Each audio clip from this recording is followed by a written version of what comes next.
The Middle East and Africa, North Africa, not sub-Saharan Africa, North Africa.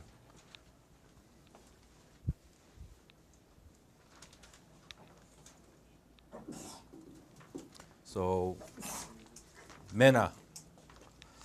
I think the importance of this chapter is clearly, I think, the authors see the importance of the Middle East and North Africa.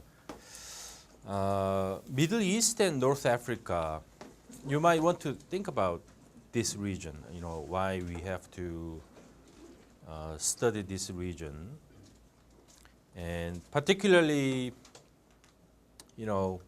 given the times, right? These countries, mostly the specialization of this region in raw material supply. Right? That's one importance. Raw material supply, raw materials base for global economy, right? Then I think the fact that they supply raw materials for the most time, right, for the most time throughout the 20th century defines their political system, their economic system, and their security, right, foreign policy.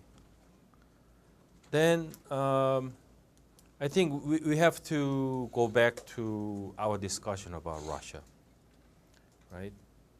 Similar to the situation of Russia. Russia, again, not as high as the Middle Eastern countries, but Russia, at least half the economy relies on raw materials exports. Right? We discussed how that defined the Russian economy, Russian politics, Russian foreign policy. Same goes for the Middle East and North African countries. But the difference is, Russia, although it relies on raw materials exports, Russia has different place in global politics. Right? Russia is not pushed and pulled by great powers. Although they rely on foreign investment, right, by Western countries, they have some control over their own resources. That's what makes Russia different from Middle Eastern countries. Middle Eastern countries, right, weak, right, politically very weak. So that great powers, outside great powers, including European countries, America, right, and oil majors, they control raw materials in the Middle East. That's what makes this country, this region, so different. In essence, similar to Russia. But what makes this MENA region different from Russia is just dependence. Right? Dependence of this region on, and powerlessness. Right? But I think basic assumption about resource curse, same. Right? I think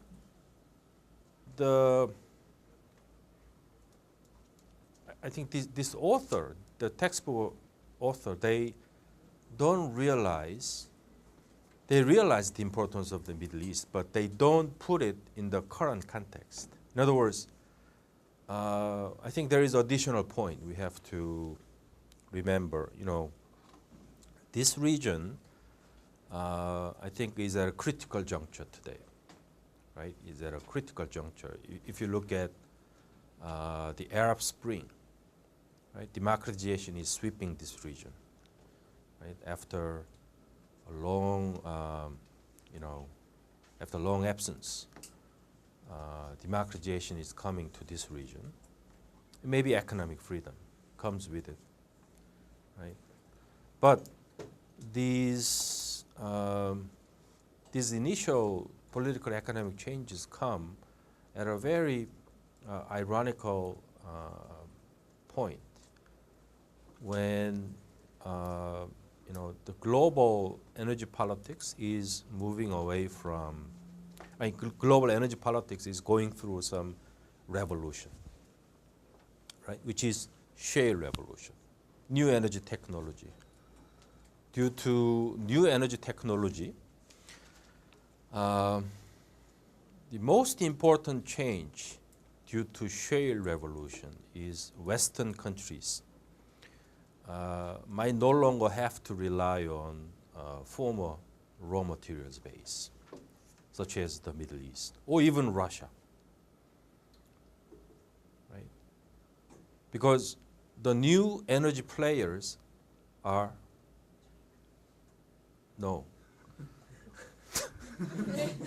the new energy players are the U.S.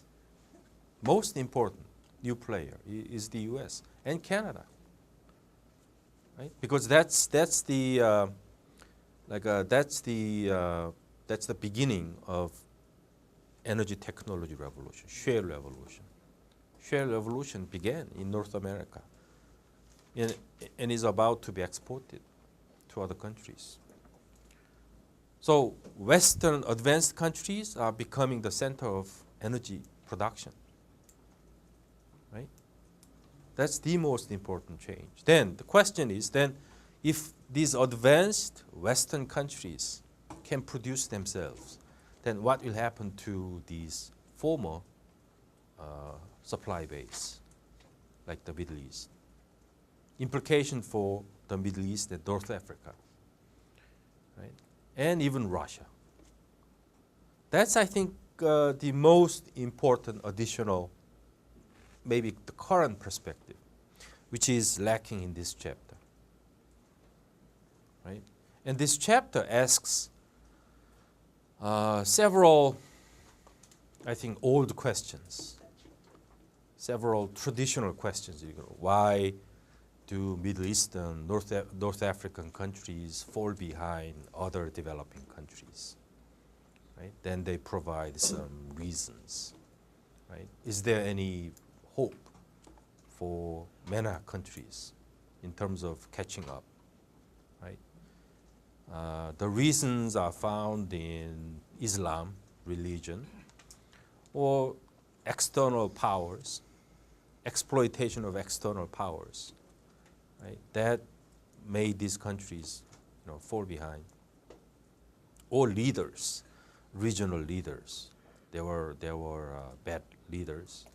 An internal system, right? These are old questions, very old traditional questions. More current perspectives are, right? I think the current perspectives, I think, imply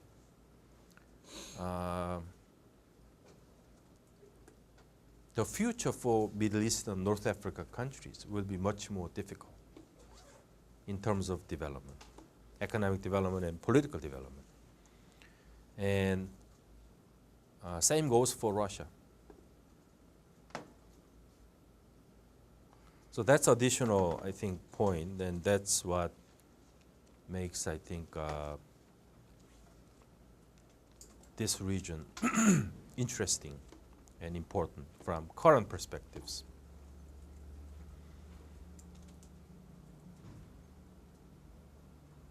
And so the first point I'm trying to make is that internally, a lot of difficulties are expected due to shale revolution, because energy center is moving from the Middle East to Western advanced countries. Second point, which is more difficult, more interesting question is America is losing interest in the Middle East. That's the second point, right? America is losing interest. So probably the best way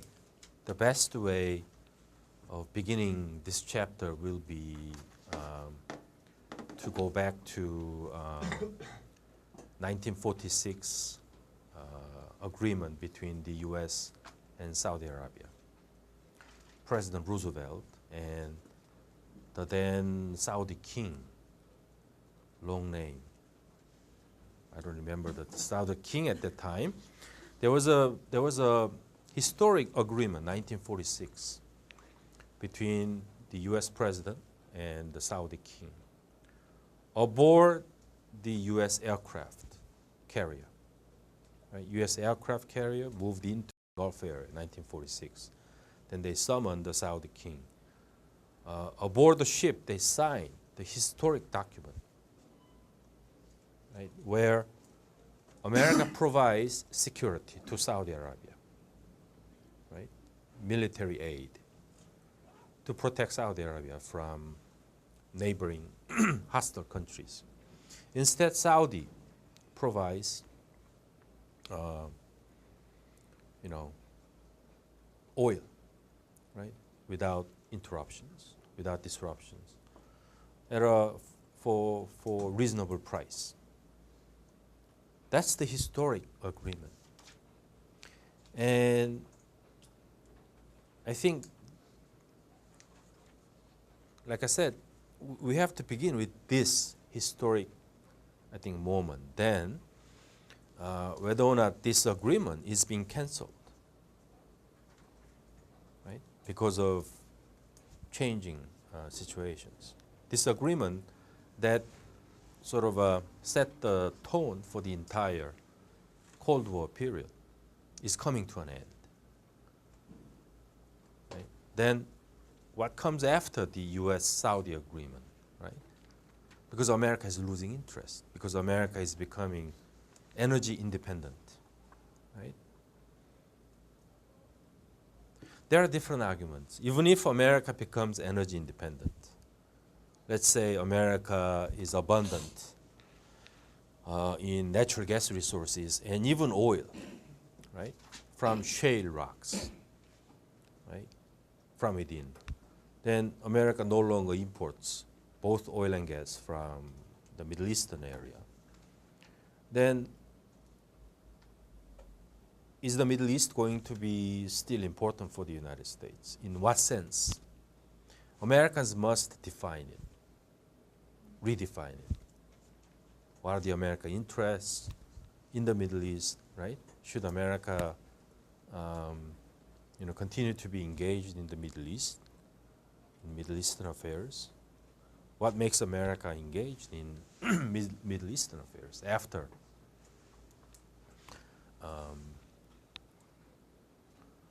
shale revolution and after all of these basic foundations of U.S.-Saudi relations are being canceled? Right? Then there are different arguments because this is an ongoing situation. There are pros and cons. The next question that rises is that, is China going to replace America? Right? Is China going to replace America in the Middle Eastern area? Right?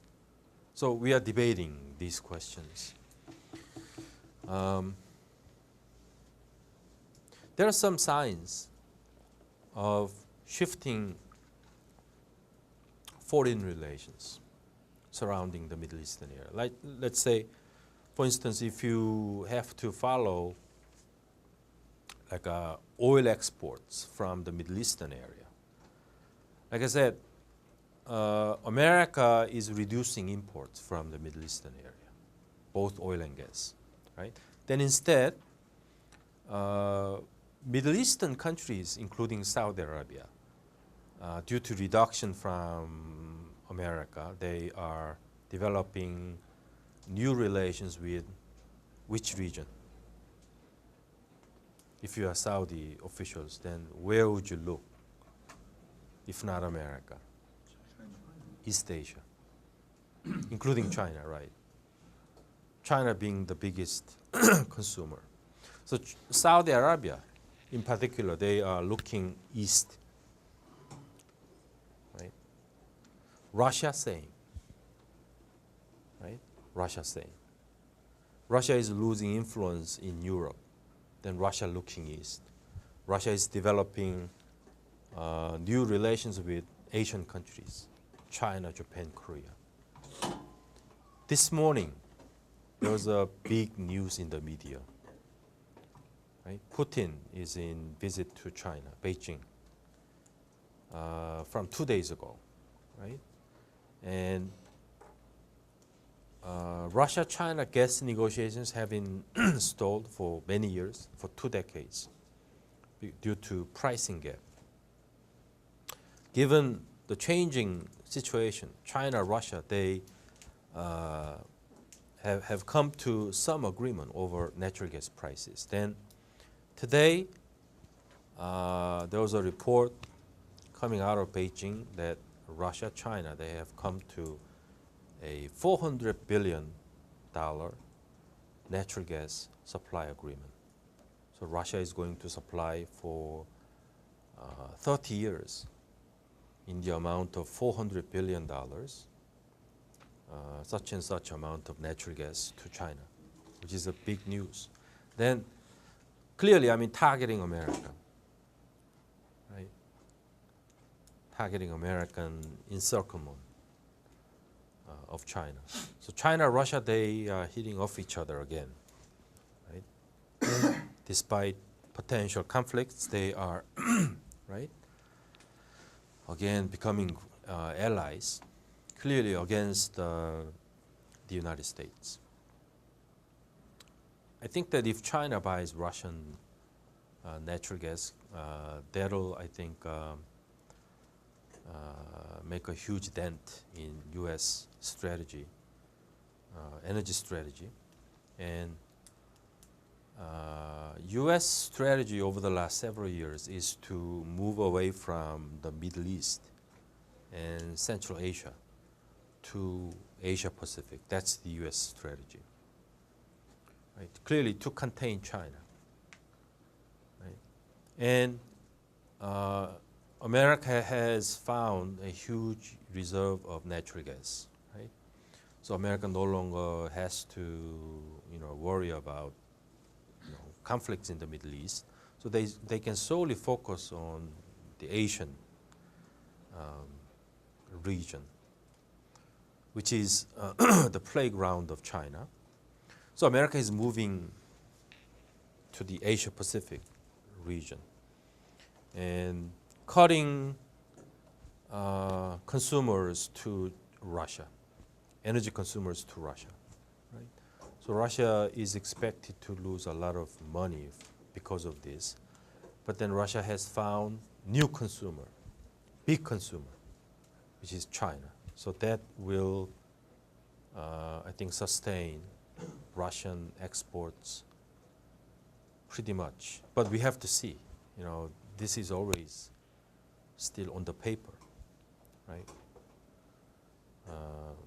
But China, Russia, if they can help each other, there'll be some dent for Americans.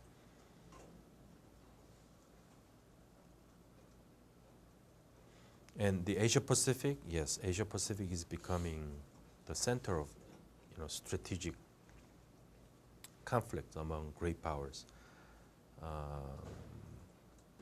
Because the Asia Pacific region, the conflicts here are a little bit different from the conflicts in the Middle East. Conflicts here mostly are related to water, right?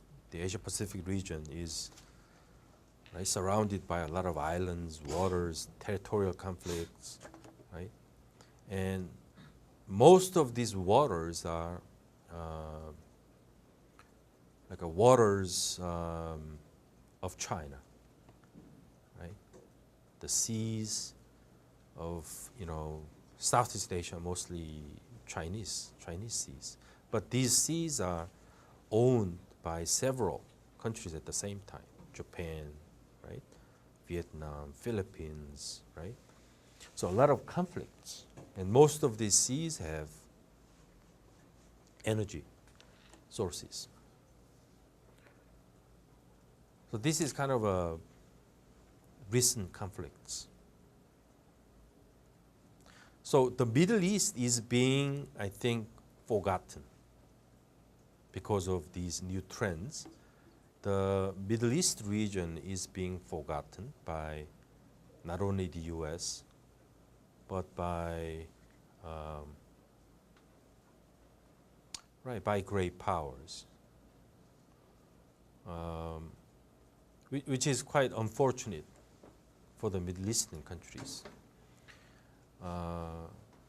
If we look forward to the future, I think what we can expect for the future, coming years, is that the Middle East might be entangled in some internal conflicts, severe conflicts within themselves because of these, new changes.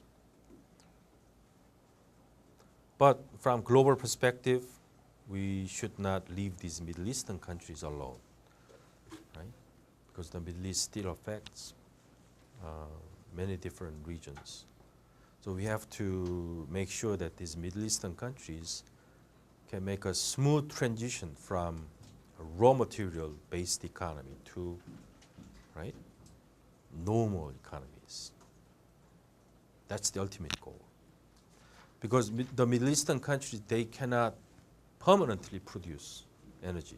That's a fact, right? And rich Middle Eastern countries, they know and they prepare. They are preparing. Like UAE, they are preparing for that. Saudi Arabia, they're preparing for that. Like, make a transition from just raw material production to sometimes they focus on, renewable energy. Saudi Arabia, they're putting a lot of money into solar power, right? And UAE becoming financial hub, right? So these rich, smart Middle Eastern countries, they are making transition, right? But in general, Middle Eastern countries just hopeless, powerless to make these changes. Most of other countries. Now, let's first we need to first know, because there are so many countries in the Middle East, we need to know the basic information about the Middle Eastern region, which countries, what language, right, what political system, and the economic system, they're all different. How do we group these, diverse countries, right? So first, overview of MENA. MENA is Middle Eastern and North Africa. There are three groups of, maybe four groups. First, some states are non-Arab states, right? Non-Arab states are these three countries: Israel, Iran, Turkey, right? And Arab states: Syria, Lebanon, Jordan, Iraq, and Palestine. But other Arab states are in the Arabian Peninsula, in the Persian Gulf area, like this country: Saudi, Yemen, Oman, Kuwait, Bahrain, Qatar, UAE. These are Arab states in the Arabian Peninsula. You know already, right? Just looking at this group, they have something in common, right? Already. They are richer, right? Except these, they are richer than others, this group, right? And big producers. They are big producers. And pro-American, except these, they are pro-American countries.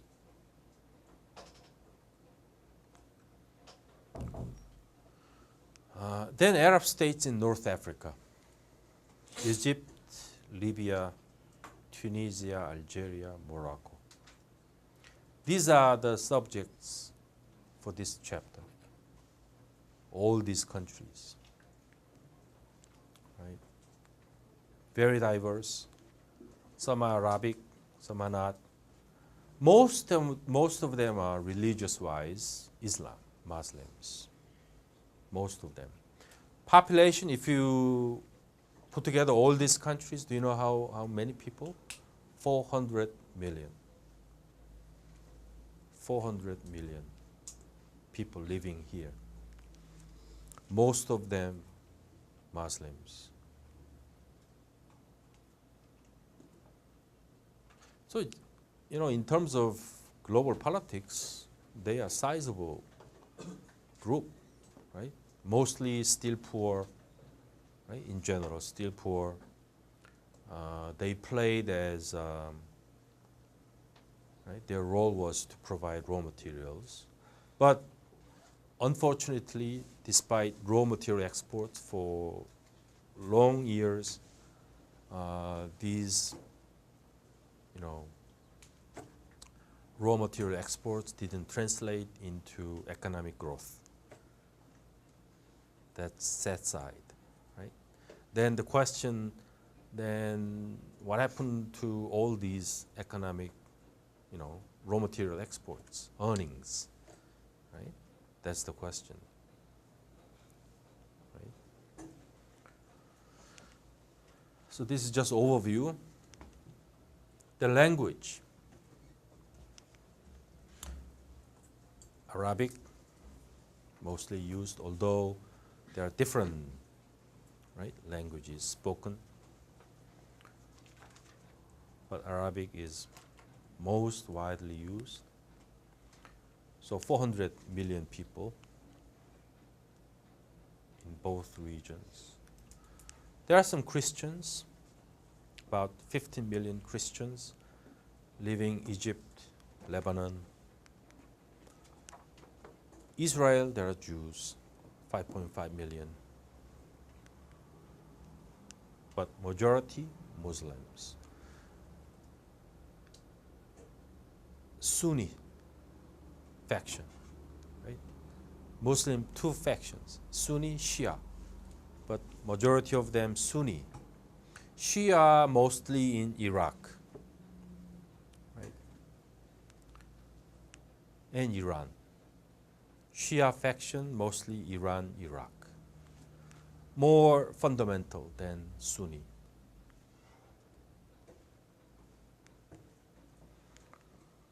Economic structure. How do we, right? How do we group these? How many countries? Like 24, more than 24 of countries in terms of economic structure.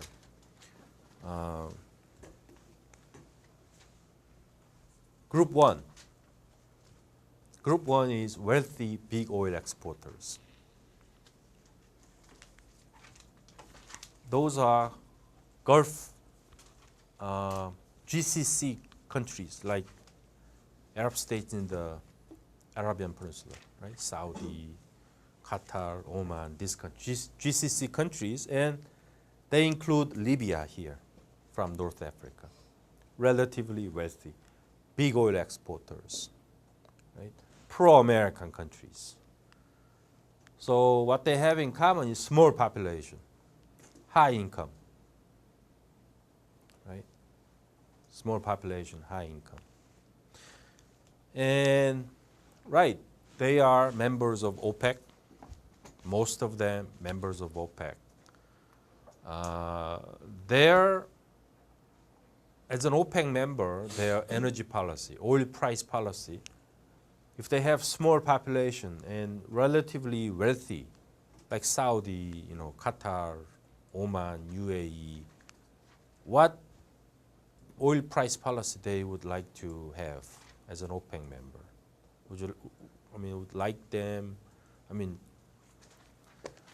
Would they like a higher oil price or lower oil price or medium? These wealthy big oil exporters like Saudi, within the OPEC, right? OPEC, their role is to extract, right? Most important policy is price policy, right? Then OPEC members have different pricing priority, right? GCC members, known as price doves, right? They don't favor high, aggressive oil prices.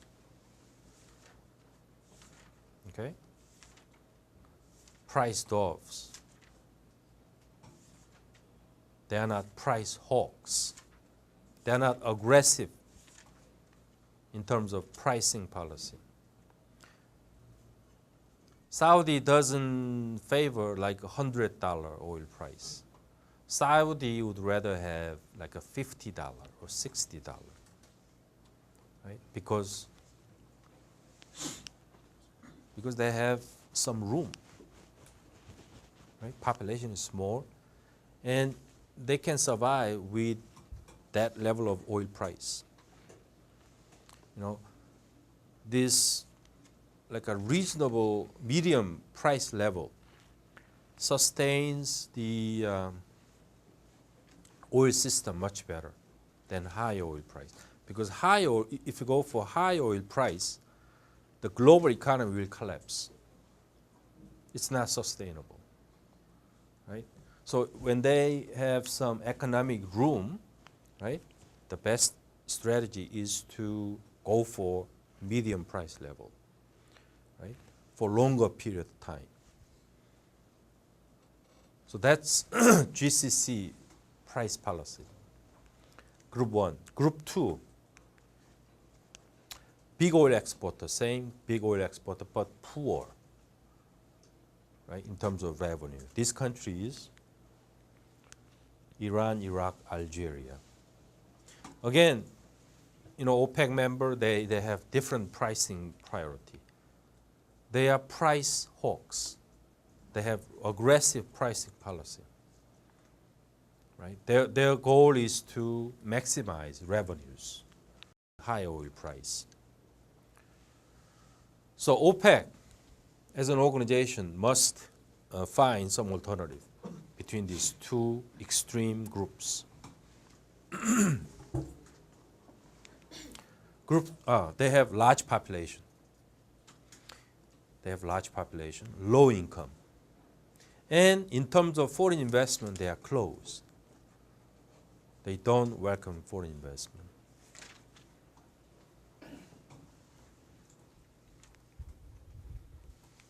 Then group 3, non-oil exporters, but wealthy non-oil exporters. These are Israel, Turkey, Jordan, Tunisia, Lebanon. When we say wealthy, Israel may be almost same as Korean economy. Israel, maybe 25,000 GDP per capita. Israel wealthiest in the MENA region. So Israel almost same as Korean economic level. And that's why the current Korean government and current president sort of they encourage Korean officials and businessmen to visit Israel to model after Israeli economy, like a creative, what's the concept? Creative economy. Creative economy is modeled after Israel, right? Israel, there are small and medium-sized economy, small and medium-sized companies that are good at, you know, creating new products, new technology, small technology. So this Korean government is trying to copy Israeli economy, which is a nonsense, in my opinion. So from a year ago, there have been so many Koreans moving back and forth between Israel, Tel Aviv, and Seoul. I heard many people when they visited Israel, they met a lot of Koreans. There were so many Koreans from over the last 12 months. There have been so many Koreans visiting Tel Aviv to learn from Israel. I don't know what they learned. Turkey, about $15,000, which is lower than Korean level, right? Jordan, Tunisia maybe 10,000. Lebanon, these are relatively wealthy group and non-oil exporters.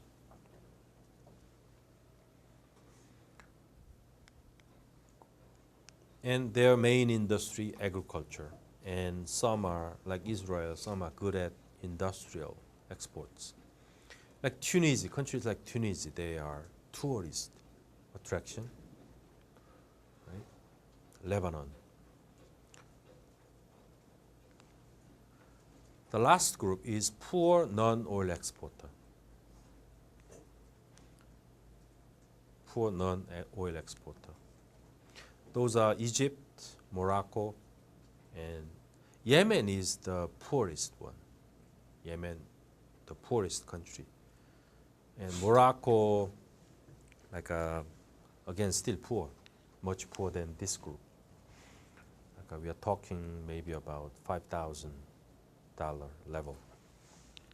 Egypt, same.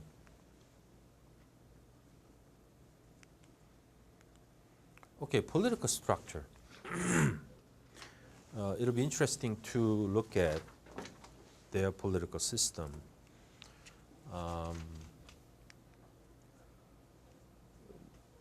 There are three kinds of categories. When we group countries along political systems, we often use the measure by the Freedom House Index. Freedom House Index. Freedom House Index measures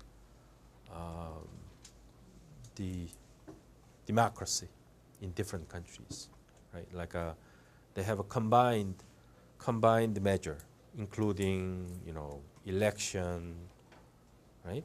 Competitiveness of election, media freedom, human rights, right? So they combine all these different categories into Freedom Index, right? That measures democracy in different countries. And according to this Freedom House, so if you look at the Freedom House rankings, right, you have some idea where such and such countries are ranked in terms of political development, right? So according to this Freedom House rankings, out of the MENA region, Israel top. Israel, the only country that is classified as free country. Again, same free country has different scores, right? Different scores. I haven't looked at Israel's ranking and score within the free country, but Israel is the only free country in the MENA region. And there are many partly free countries. And partly free countries are these countries, Turkey, right? These countries.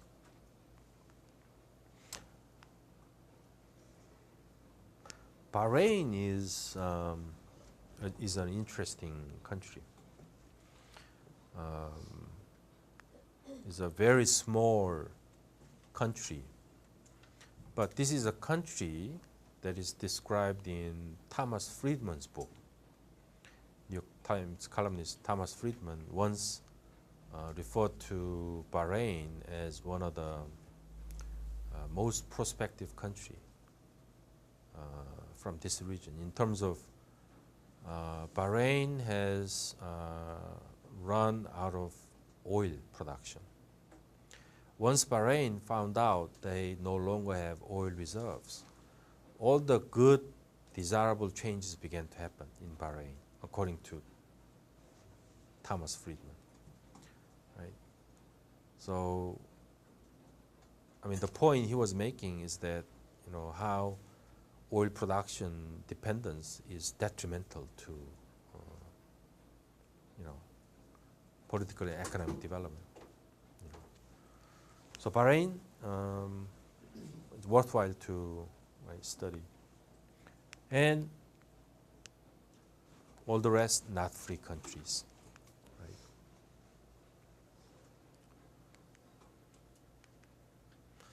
A little bit of history. This textbook begins with some historical evolution. Most of the MENA region was in the control of, throughout the 19th century and even earlier, right, in the control of the Turkish Empire, right? Turkish Empire, Ottoman Empire. Ottoman Empire also ruled Eastern European region, right? And the Ottoman Empire began to decline towards the second half of the 19th century. We all learned these in our high school, right?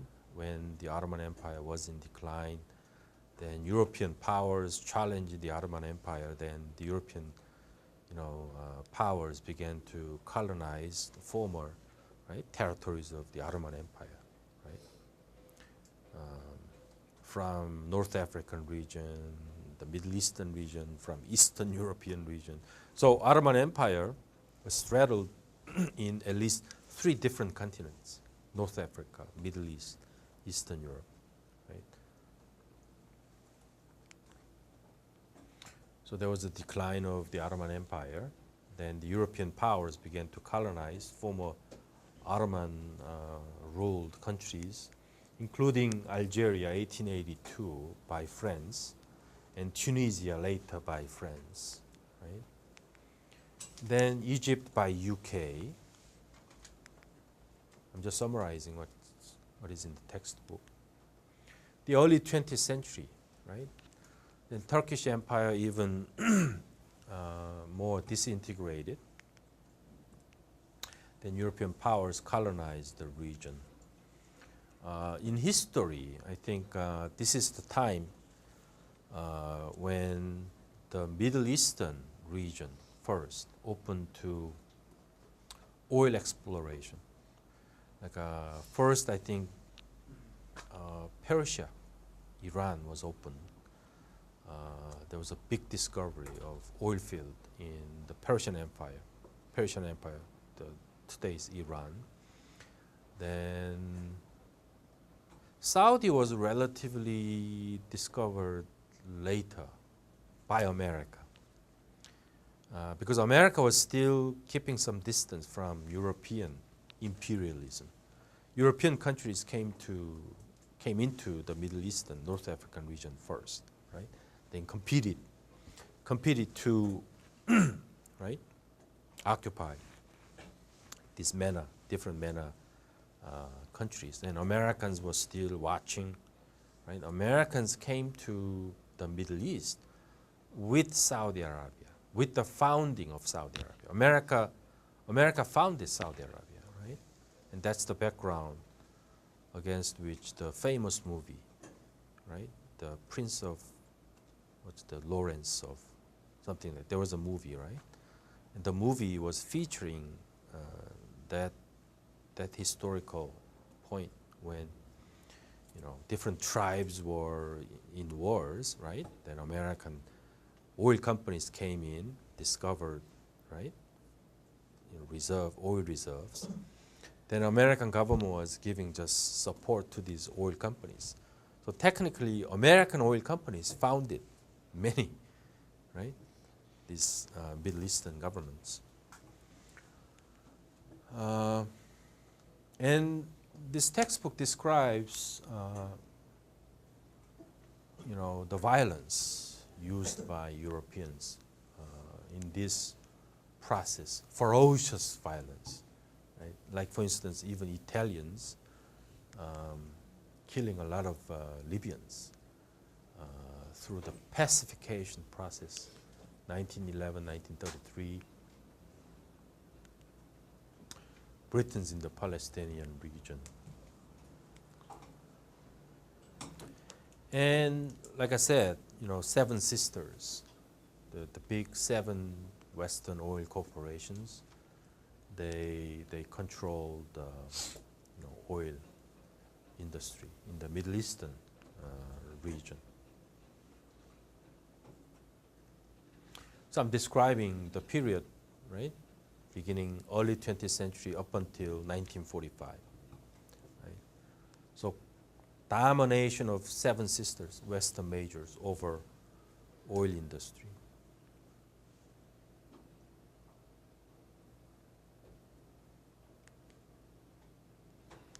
And even after World War II, 1956, there was a Suez crisis, Suez Canal, then wars in Algeria. Let's see then the after 1945, the Cold War era. The Cold War era, Western policy in the Middle East, the textbook describes this way.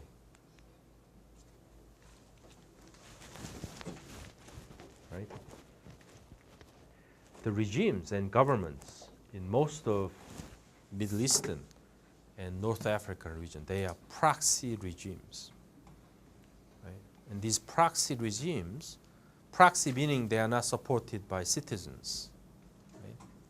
These proxy regimes, they relied on external, right, great powers. Right? And they help each other, mutually beneficial relationship. And these America and European powers, they provided weapons, economic aid, right? Then in return, right, they guaranteed oil supply. That's the basic relationship during the Cold War. We know already this. Period 1918. If we put 1918 as the beginning of oil exploration in the Middle Eastern region, this is the first period. 1918, 1972. This is the period of control by Western majors. Okay? You know this. Then things began to change. 1973, 84, OPEC control. Again, beginning 85, 98, Western majors began to rule again. Right? Then 1999, 2008, OPEC again, take back control. Then 2009, present, maybe Western majors again. A little bit different context, like I said, shale revolution, everything, right? So this is the cyclical pattern of, right, Western versus OPEC. We covered this several times. So I think the Middle Eastern economies, they have to pursue economic growth through these different cyclical patterns, right? There's a boom here, right? Economic boom, economic bust, economic boom, economic bust, right? Because this is high oil prices, low oil prices, high oil prices, low oil prices. So economy is just, like a roller coaster style development. But if you add up all these, their final scorecard for economic growth is in minus.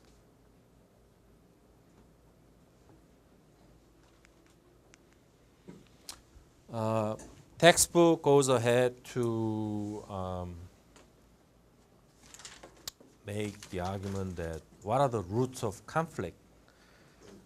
This textbook provides 4 different roots of conflict, because the Middle East and North African region is replete with wars, civil wars. What are the reasons? Those reasons are four different reasons. External powers exploit this region, and internally sometimes regional leaders are adventurous. They are bad leaders, like Saddam Hussein. Right? Saddam Hussein invaded different neighboring countries, right? And oppressive regimes. than Islam. So this is 4 reasons for civil wars in MENA region, according to the textbook. But I want to add one more reason, which is oil dependence, probably the biggest reason.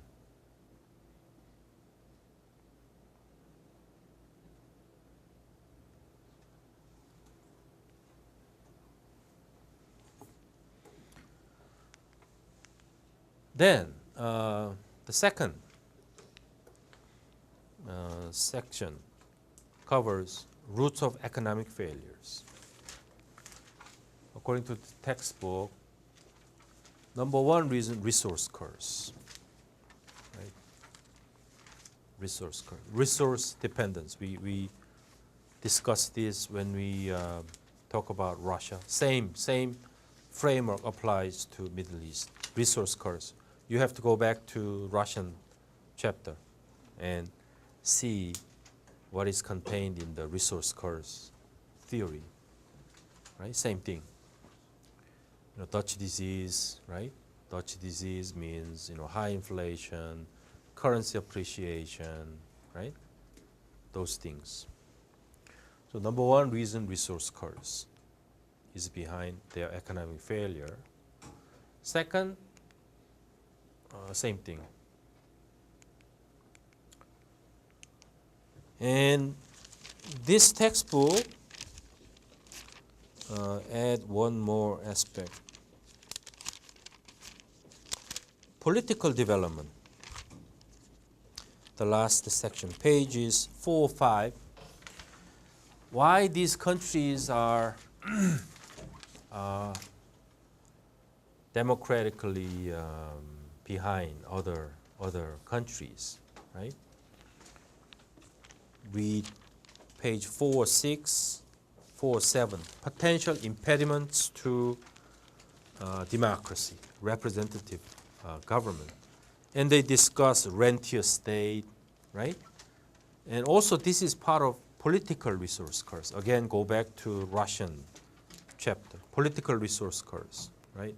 When a country depends on resource exports, the state, right? The state tends to be rentier state. Rentier state. Okay, rentier state. Rentier state meaning the state that relies on rents. Rents. Have you taken economics 101? Yeah, rents must be there. Rents. Rents are not good thing. Rents is a bad thing. Rent, free income. Rent is a free income, right? If I rent a house, right, and if I have additional income from renting a office there, right, that's a rent for me. I become a rentier person because I have 2 sources of income. I'm paid by the school, at the same time paid by the renter, right? So if I have more incomes from renting an apartment, right? Do you think I'm gonna be studying a lot and teaching you lots of things? Probably not. Rentier person. Rentier person. The state, same. The normal state, a good state. Good state is a state that have citizens, right? Various kinds of citizens. And these citizens, good state, make these citizens to work, right? Work, right? Ethically good work. Then make incomes and pay taxes to the government, right? Bad state. Do you know what is the best state? Best state is they make citizens to have free time rather than working, right? Then they don't have to pay taxes to the government because the government has free incomes from oil exports, right? No companies there, no businessmen, just state oil companies there, right? State oil companies, and everyone is state staff in the company, right? And they follow the orders from the government, right? Then this company, makes free incomes to the president, and the president distributes these free incomes to citizens, right? Instead, the citizens should shut their mouth about politics, right? That's a rentier state. Do you think democracy grows from these states? No. Democracy grows when a government has business group, companies, and these companies pay taxes to the government. In return for taxes, these business people make a lot of demands from the government, service from the government, right? That's a good state. And many Middle Eastern states are rentier states. Oil exporting states, they are rentier states. That's the biggest impediment to democracy. That's why democracy doesn't take root in many Middle Eastern countries. And the higher the oil price go, the lower the democratic level, right? The lower the oil price, better the democracy.